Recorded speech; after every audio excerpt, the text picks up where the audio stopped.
So listen, Yeah. you have some questions from Mr. and Mrs. America out there. Oh, So here's one of the first questions. My company is about 95% residential, and we always take a hit during the winter. Do you have any suggestions for taking us to the next level? well, I suffered the same problem, and I realized I had to get more commercial stops. But in any event, what I would suggest now that I'm a little wiser, um, I would try to sell 12. I would try to sell a yearly program. So I think you take their credit card and you charge X amount of dollars per quarter or per month or something. Say like you're getting $100 a month. You want $100 a month, but you know you're only going to go there maybe 8 times, right? So to be safe, I would say it's $900 for the year, and I would divide that by 12. I'll make it easy for you. I'll break it down to monthly payments. Well, I mean, yeah, if you remember the the residential, when we spoke about building a residential business with Carmen, he specifically said that his salesman is a beast and gets all the money up front for the year. And he had to tell him, oh, slow down, let's charge him month to month, which somewhat answers this question and somewhat doesn't. So granted, if it's better for cash flow, right? And some of this comes down to managing your money and having a budget. And, you know, if you have 100 customers and each customer is worth $600 a year, then you know what you're making, right?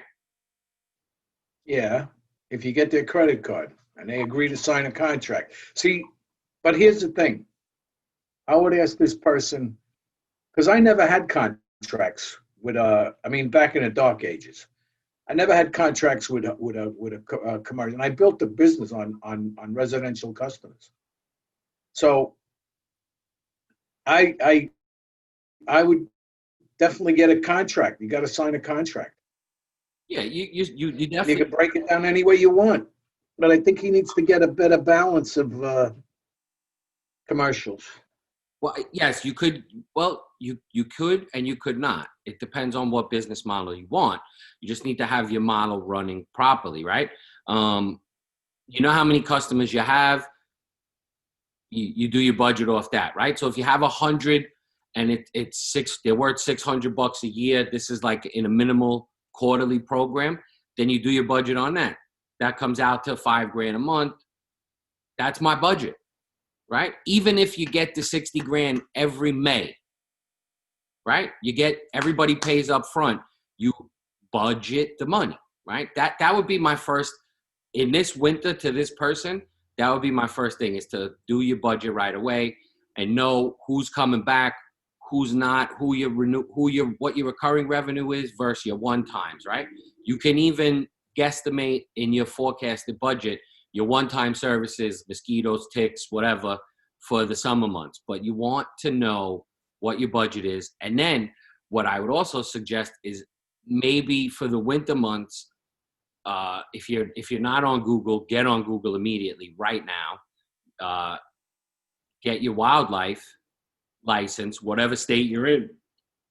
Start doing wildlife in the winter, which is when you're going to get the most wildlife coming into people's homes. So that's a good way to do it. You could even pivot to an add-on service. A lot of people in certain states do Christmas lights.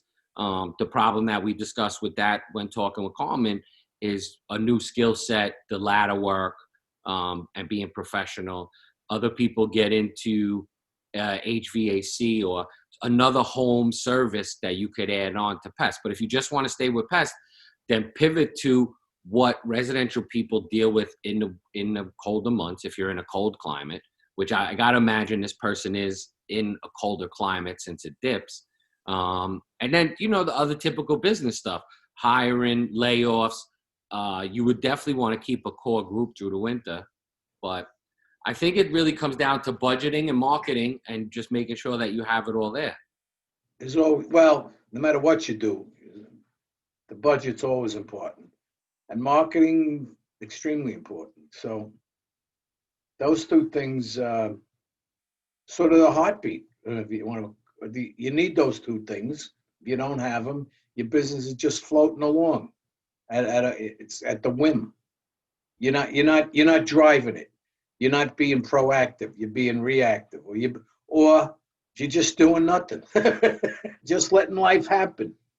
Right. Like, so there's somebody that I know in Middle America that has a 90% residential business, and he busts his ass for like 6, 7 months a year, and then travels all over the world in the cold months. And he has it budgeted. He's probably doing 2 million a year in Middle America. That's like doing 10 million in New York. And he's crushing it, and he's enjoying life. He's relatively young, recently married, and they're just going around traveling the world. He has his core group of guys that stay on for the winter. He's still with technology, still involved with the phone, emails and stuff. It's not like he's going away for months at a time and not checking in, but he has these people. He has a guy running it. He has about 4 or 5 branches, and he's figured it out. And he's got the Google ads going. They're doing minimal work in the winter. They're responding. You got to remember also with residential customers, they still might get something in their house. So you're still going to need guys to work. I mean, roaches don't go away in the winter. Rodents don't go away in the winter. Yeah, clap your hands. That's right. So it's not like he's shut down. He keeps his guys on. He has the model that we spoke about, the subscription model, where the people pay every month. And then again, he's at 2 million. We don't know what this company is at. If it's a startup, then it could be at 100,000 or less, and then it's just them working. But either way, there's a ton of ways to do it, and I think the marketing piece online is big. Yeah, and I think the key is dialing into your business, whatever it is, making sure you have some kind of business model. Yeah. Just following through on it. Yeah. And look, everybody, as far as online, the future of home services is, hey, Alexa, or hey, Google, or hey, Siri. And you're going to say, I need an oil company. I need a bed bug company. And then whatever device it is, Google, whatever, is going to say, I have 3 nearby service in your end. And here is the one with 5 stars, 4 stars, 3 stars. Would you like to hear a review? And everything that you normally would do online with looking up a company is going to be spoken to you from one of these devices. And then the savvy customer is going to say, okay, call Colony Pest. And they're going to call direct from Alexa, Google, whatever it is, and they're going to get you. And you're going to pay for that lead, most likely. The same way with Google Guarantee, you pay for leads. So the key is to beefing that up. You got to make sure that you have reviews. If you're not using a review company, holler at us. We know a very good one. Reviews are the lifeline to a residential. Wait a minute. So you go to Google and you type in, I want an oil company. Well, what I'm saying is you don't, but right now you could type that in. You could type pest control near me. You could even get more specific. Bed bug detection, roach control. You type that in. Look, see, Siri's listening. Nothing, Siri. You could type all that in, right? And then if you go guaranteed, which you should be in pest control, if not, call our friends at Search Kings. You Google guaranteed, plus you have a good amount of reviews and recent reviews, then you go into the algorithm to pop up, right? So that's happening, right? And there's other pay-per-click and search engine optimization and all these other marketing tools for online that you want to be doing depending on how aggressive you want to get. There's banners, there's everything. And for the person that's listening, if your winter is that rough, you might want to go as far as Google Guarantee, having banners, and also doing pay-per-click, and then making sure the key to all of this stuff, marketing and the digital marketing, is you have to measure it and make sure it's working. So even by the words you use, right? Like if you want to go towards bed bugs at a specific time, then you gear it all towards the bed bug search. And then you monitor, look at the data and see if it worked. And if it didn't work, then you tweak it. Now, I don't know how to tweak any of this. You do this with your marketing team or partner, whoever's doing it.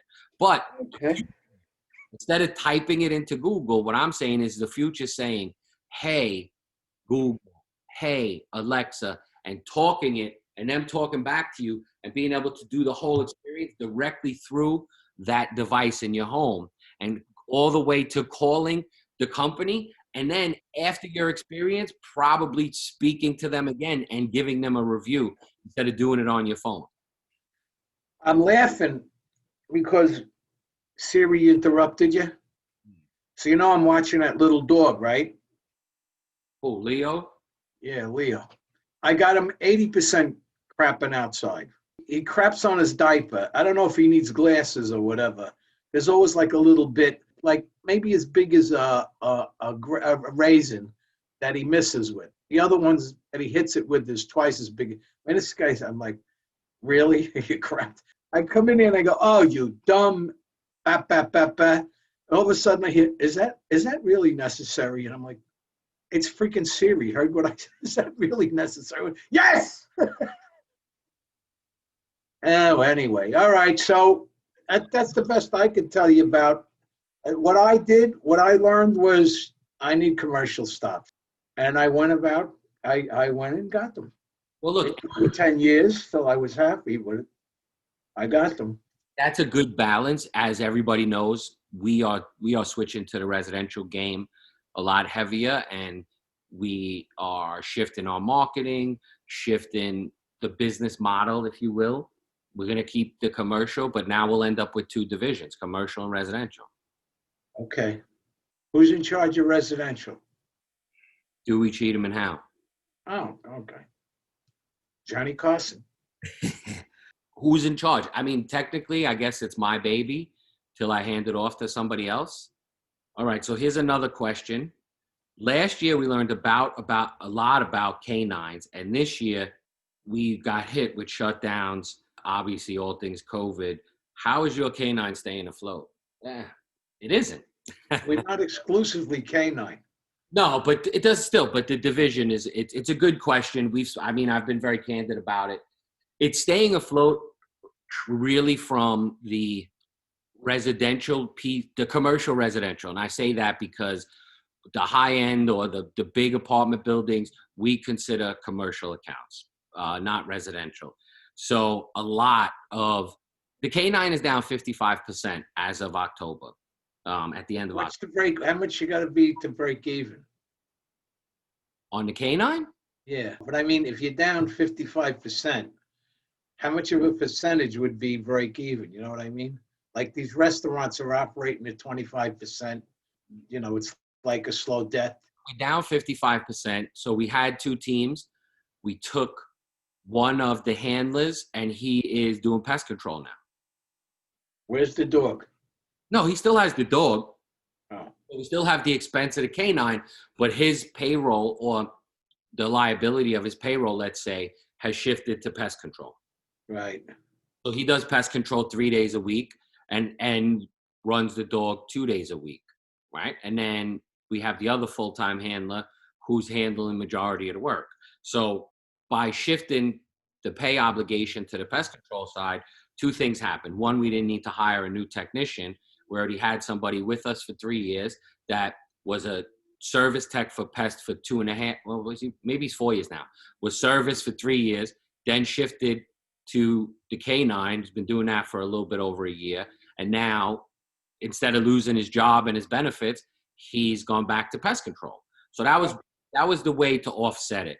Because of that offset, we won't really take a loss in the K9 piece. It feels like a loss, but just hypothetically, if you were strictly in the canine business and you were down 55%, would you be losing money?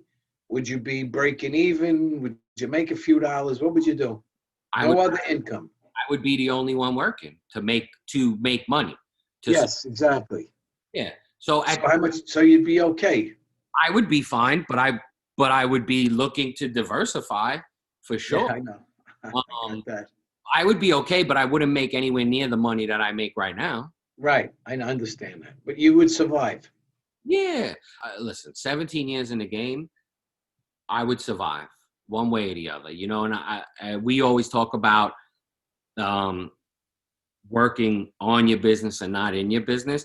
And I always tell people, like, there's a bunch of people in front of me before the shit hits the fan, right? So we never let it get there.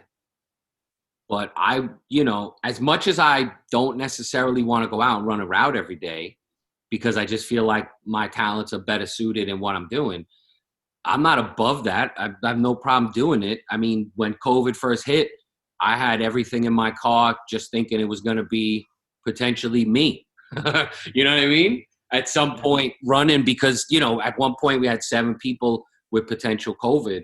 It was nuts. So anyway, but that's the canine is rough. It's very difficult to diversify a canine business if you're strictly thinking about canines. You don't want one dog. First of all, you don't want a dog to know multiple scents or alert on multiple scents. In the very beginning, when it was the Wild West in canine scent detection for pest control, you had guys selling dogs saying, "Mom, my dog is trained on termites and bed bugs." And immediately the best question was, so when they alert on the wall, what are they alerting to? Yeah. You don't know. So you had people then they said, "Oh, we're going to do mold and bed bugs." Same question. But mold dogs, we're not a fan of, but that's a whole nother story. So if you're going to diversify a canine business, there's a company out of the Chicago area that started in bird dogs and had a very good business where they would go around and scare birds off corporate properties, right? With the dogs. She diversified into bed bug scent detection with those dogs and continues to diversify. Very smart woman. The last time she was over $10 million between the 2 dog companies and decided to go into full-blown pests. So she's probably crushing it. I haven't seen her in a long time. But I would say if your canine is that messed up, like ours, if it's down 50, if it was down 30% and I was only canine, I would have went right into pest control. Even if you just start with bed bugs to diversify, because it goes hand in hand, the canine scent with the bed bugs. But it's tough. Again, you could do some marketing, but if you're going to do marketing and you're down 50% or whatever your hit is, you need to do calculated and strategic marketing exactly where you are, and you need to watch it daily because now you're spending money that you normally wouldn't spend while you're making less money. So you just need to stay on top of it. But my advice, what we're doing is we shifted some team members to pest, and we're just following it. And the other good news is that the pest side of the business can carry the canine division if it has to. So I'm in a decent spot, even though we're down 55%.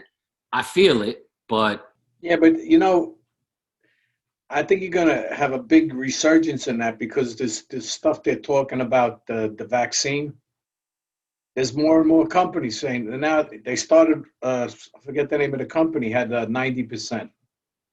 That's okay. Now, I like this other one for 94.5 because they say it not only works, but there's no downside. They haven't found any downside to it yet. And if you ever see this can cure this. It might cause this and it might have side effects. Oh, it might cause, you would have trouble breathing. the best, my favorite. If your rectum is bleeding, call your doctor right away. Yeah. Thanks for that. Thanks for that medication. But yeah, so there's a lot. So we are very heavy. Also, the dog was very big in corporate office space, right? And as you know, right before COVID, our DMV master salesman literally sold 7 figures of dog work. Not 6, 7. Yeah, but they held up. Well, one of the places was a retail chain that had to shut everything down, and the other one was a university. Yeah, So but there's still you have quite a chance to hook them up once the shit stops. yes, so the retail chain, I'm not 100% sure of because with all things, I mean, yes, but it depends on how they come back from it. And they've changed. So COVID has made them change their business model. They used to go buy plots of land and build these mega factories, right? Or mega stores. And they've decided with all of these large companies, Lord and Taylor, et cetera, all these big box stores going out of business, that instead of building and hiring their own engineers and all this other stuff, they're going to take those spaces in major malls throughout the country. Ah. So it may still be good for us, right? Because they're not getting rid of the other stores. Well, you know what I notice about the malls? not that I ever got any. But when you go into the individual stores and they're like a chain store, they decide who the exterminator is going to be for the country. Yeah, and it all depends. So we've done some malls, and it depends on the mall's policy. Sometimes one mall that we did, you had to use their exterminator. That was it. You couldn't use an outside company because they wanted, which is a good thought process. You have to use our company because they maintain the mall and they're going to maintain your store too. Because you know what often happens in our industry, people fight. Oh, it's your exterminator that did it. No, it's your. And not only that, nobody. It's not coordinated. Correct. Right hand don't know what the left hand's doing. If you have 18 companies in a mall, as you know, we do a mall. It's an exterior mall. Which mall is that? You know, it's outside. It's an exterior. I'm not going to name it.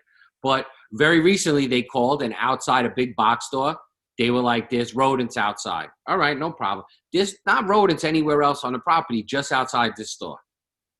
Is it the mall, or did somehow the store get them and the store exterminator not really take care of them? This is a question that nobody really can answer, right?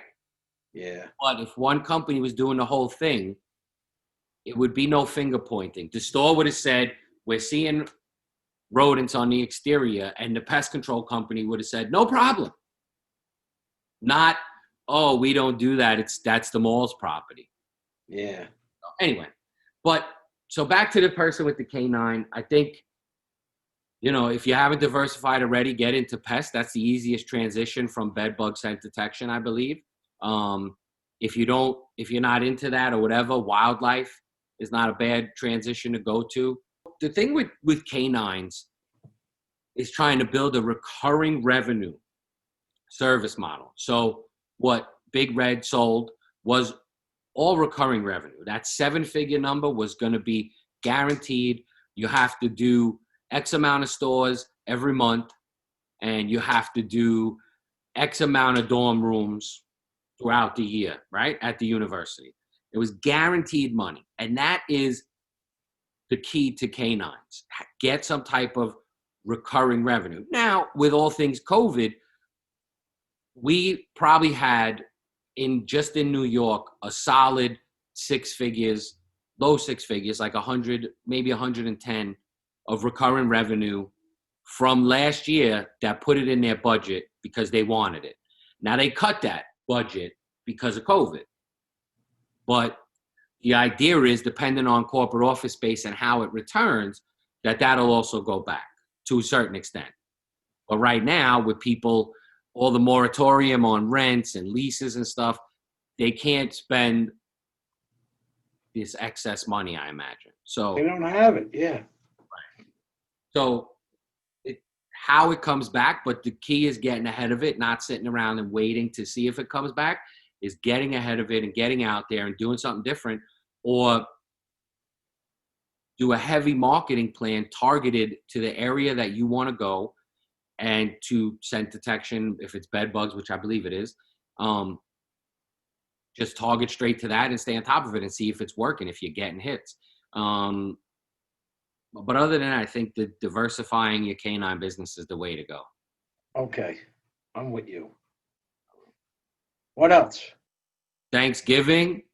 You think Marty would come to Thanksgiving? Marty would go anywhere where I would pick him up. You know, because he can't move his car because the Jews take all the spots, those Hasids. The truth is, he's afraid to drive. He drives the car on Thursdays and Saturdays to shop for food. I said, why don't you shop one day and get everything? Well, I tried, but then I find I have to. I don't think Marty's comfortable with driving that car of any great length, not just at night. He's just he's always tired. You want to invite him, invite him. But I want to be paid. That's cruel and unusual punishment being in a car with him. I got nothing to do with that. You know what? Who else is coming to the thing? The kid's gonna be there, even though the election's over. If he talks to Norman on the phone, because Norman, I told him, look at the phone. Doesn't it tell you who's on the phone? I don't do that. That's why you pick up the phone. What do? I look, I see it says Marty Katz. I go, no, not today. So anyway, he's screaming at Norman about Trump this, Trump that, Trump the other thing. Of course, Norman doesn't help any. He goes, well, I stole the election. He stole the election. I mean, even high-ranking Republicans now are saying, well, they're not seeing any. The big thing now is that runoff election in Georgia. Woo, woo, woo. Yeah, that's going to be. I hope it goes for the Republicans. Otherwise, I think you're going to have to move the company over to one of those Cayman Islands or something. Well, yeah, and I think everybody is hoping that there remains some type of true check and balances. You know what I mean? That's really what it boils down to. There's hope, and I think that's partially a good reason why Biden was elected. That there's hope now that they'll actually work together, and you have a history of these groups working with each other. Not what they did to Trump or what they did to Obama, even though they still got some work done. But I don't think you're going to have the Republicans just saying no like the Democrats did to Trump and like the Republicans often did to Obama. I think that's the hope right now for America, is that we will have a government that truly works for us. I mean, I don't want to talk about too much politics, but the second stimulus bill, and there's actually talks about them getting rid of Pelosi and put someone in her seat, which I think is a good idea, personally. Listen, we need to go out to California. I want to taste some of that ice cream in her 2 Sub-Zero $24,000 a piece freezers. Did you read about that? No, because I could give a shit less about it. They all got money. I don't really care. But my point is, stalling the stimulus bill and trying to throw things in there that don't belong there, which happens all the time in politics, right? Yeah. But stalling it and not approving it and waiting, saying you want to wait till February in the hopes that you'll have a Democratic House and everything, is politics, and it's not what's best for the American people. And I think that there will be some shakeups over a bunch of this stuff that happened in the Democratic Party, because the people are not happy. We had another split down the middle election. But the hope is that Biden's team will be able to work with the other side and we'll actually get some shit done. Well, if Trump was in, it would have been straight. If he would have stayed, it would have been straight blockades against everything. You know what I mean? Yeah. And to go back to the ice cream. So important. Yes. The progressives, the socialists, you saw that the Democrats lost a bunch of House seats in the Congress, right? Yeah. They only have a majority of 5 or 6 people now, where they had a majority of 20. So they lost a lot of seats. My opinion, those seats were lost because people don't believe in defunding the police and all this other stuff. That's why they lost.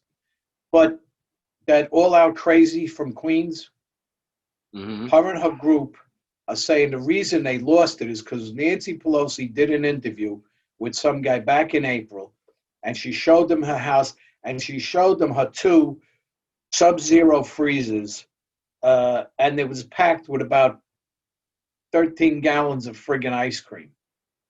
And that's the reason that they lost all the seats, because of Nancy. I just think she's 80 years old. Apparently, she finally got her turkey neck fixed, but she ain't got to put the bed sheet around the neck. So she's corrupt. Her husband's made a lot of money from things that he's actually won. Imagine that he won the bid on a lot of stuff. I mean, you could say they're all like that. She's just when she talks, she loses her train of thought. She's sure she didn't get where she was because she wasn't sharp, but she's no longer that sharp.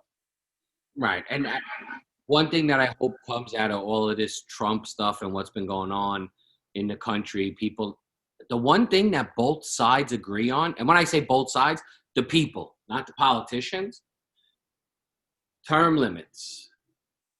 Yeah, You can't meet a non-politician that doesn't agree with that. right. Socialist, Democrat, Republican, independent, conservative, far left, far right. Hey, what do you think about term limits? I think it's a great idea. So why don't we have it? Well, Right? how long would you like they have it here in the city council, 2 term limits. Then you got a guy who put his wife in for the third, boom, she's in for 2 term limits. Then they run for something else. But like De Blasio, what do you think he's going to do? He's either going to get a job in politics, some bullshit job, or he's going to go to work for a nonprofit. He's not going to get a regular job. He wouldn't know how to handle it. I mean, I don't know. He reminds me of like a head coach in the NFL that gets the head coach job for the first time, and then a year or two later, you see them on the sidelines. All they could handle was being a defensive or an offensive coach. Yeah. He couldn't handle the big shoes, and some people might disagree with me, but he can't. He didn't know how to run New York City. He was in over his head. Yeah. He's not he's not a leader. No, he might be He's able not to. a manager. I got the book. De Blasio, are you listening? Here's your book. What not to do in politics. Oh, but he has a mission. You don't understand. I don't know what it is, but You know, if I was thinking of mayor, I wouldn't run because he's leaving whoever takes over, him or her, with a shitload of debt. yeah, but you know what? It might be a good time to take over with debt because COVID is going. But one thing I think Biden is going to do is going to unleash a lot of money for states. Like Yeah. my hope is, and I think this is a hope of a lot of people, is Trump was a fucking baby. And if you opposed him, he made you wait till the end. And he was like, fuck you. I don't like New York. New York doesn't want the virus. New York will have to wait. Whatever, doesn't want the cure. He's just such a fucking baby, right? If you unleash funds for states, then you allocate it. There's got to be a way to allocate COVID relief. New York is currently hit the hardest, let's just say, in the beginning. They got to get the most per capita money, right? Here, now this state is the worst right now. We're going to shift resources that way. It shouldn't be, oh, New York is a blue state and they don't vote for me, so fuck them. We got a lot of stuff when his shit hit the fan. You had the tents in Central Park and the vote. I'm just making a point because it has been made public that these things. No, here's the thing. I said it. He wasn't president very long. And you could see what was happening. He was used to being the king of the shithouse for a long time. And he got into this shithouse. And people could disagree with him and they couldn't be fired. Right. Well, he doesn't understand being a public servant. And that's okay. But being a public servant is a thankless job. Also, I think that he didn't play the game. Correct. Everybody didn't get their little nickel here and there because he wasn't playing it. And then the